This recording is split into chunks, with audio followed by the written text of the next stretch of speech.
देखिए, पहली बार 3.25 महीने की वैकेशन का ऐलान सरकार ने किया, जिससे बच्चों का बहुत ज़्यादा लर्निंग लॉस हो रहा है, लर्निंग गैप्स हो रही है। क्योंकि अब देखिए हमारा काउंटर पार्ट जम्मू में है, वहाँ कितने दिनों की छुट्टी होती है। अब सीधी सी बात है, जब हम यहाँ 3.25 महीने की बच्चों को छुट्टियाँ देंगे तो ऑलरेडी हमारे वर्किंग डे बहुत कम आते हैं। इस तरह से हमें और लॉस हो जाएगा, बच्चे कम्पीट नहीं कर पाएंगे। अभी तक सिर्फ 160 ही इफेक्टिव वर्किंग डे हमें मिले हैं, जब तक as per CBSE as per board ये 220 वर्किंग डेज होने चाहिए। इस वजह से आज हमने तो इसी वजह से आज हमने अपनी जिम्मेदारी को समझते हुए जो इस फील्ड के स्कॉलर्स हैं और इस वक्त जो इसमें रिसर्च इस वक्त कर रहे हैं, जिनकी रिसर्च इस वक्त डिफरेंट जगहों पे उसको बाकायदा तौर पे काफ़ी प्रेज हो रहा है, इस ताल्लुक से हमने मिस्टर रोहित और डॉक्टर गिरीश जी आए हैं, जो हमें इस ताल्लुक से एडवाइस कर रहे हैं कि किस तरह से बच्चों के लर्निंग लॉस को रोका जाए। दूसरी बात, सबसे बड़ा मसला ये है कि पेरेंट्स का फीस का मामला है। लोगों की माली हालत उतनी ठीक नहीं, स्कूल की फीस टाइम से आती नहीं।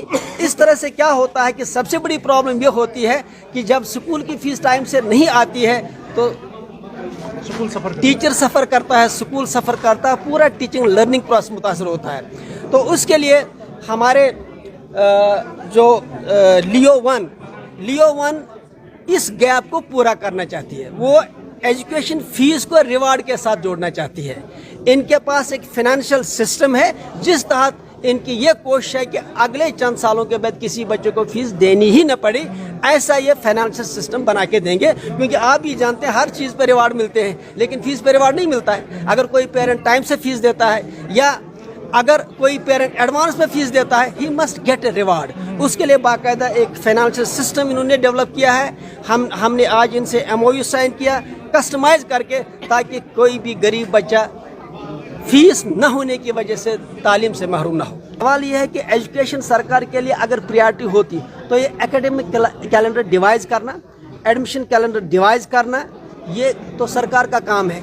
देखिए, अब इस वक्त जब सरकार अपनी जिम्मेदारी नहीं निभाती तो स्कूलों को भी इंडिविजुअल फैसले लेते हैं, जो कि सीधी सी बात है, उसके अपने रिपरकशंस हैं। लिहाजा हम इस वक्त भी कहेंगे कि सरकार इस मामले को सीरियस ले। हम चाहते हैं कि एडमिशन बिल्कुल ट्रांसपेरेंट हो और उसके साथ उसके लिए बाकायदा एक एकेडमिक कैलेंडर हो। सिस्टम कब खत्म होगा प्राइवेट स्कूल्स में फॉर किंडरगार्टन एडमिशन? देखिए, RT सरकार का काम था लागू करना, अभी तक सरकार ने RT यहाँ पे लागू किया नहीं। अब जहाँ तक अब डोनेशन का मामला है, अब इस वक्त जब पूरी एजुकेशन ही क्राइसिस में है, इस वक्त हमारे लिए इश्यूज ये हैं, अगर हम स्कूलों की फाइनेंस को और चोक करते हैं, दिक्कत ये हो जाएगी कि आखिरकार हमारे बच्चे जाएंगे कहाँ। या तो ये पूरे ऑल ओवर इंडिया जो सरकार कहती है कि एक निज़ाम, एक तालीम, एक सिस्टम, कश्मीर में लागू क्यों नहीं हो रहा है? और फिर कश्मीरी एक अकेली जगह है जहाँ पे हमें 14-15 NOCs देनी पड़ती है, जो कहीं पे भी नहीं है। इस वक्त 2.5 लाख बच्चों के RR इशू नहीं हो रहे हैं, पूरा क्राइसिस है, लेकिन इस पर कोई बात नहीं कर रहा है। हम ये मानते हैं ये सरकार की जिम्मेदारी है, सरकार को इसके लिए बाकायदा एक डेट, बाकायदा कैलेंडर इशू करना चाहिए।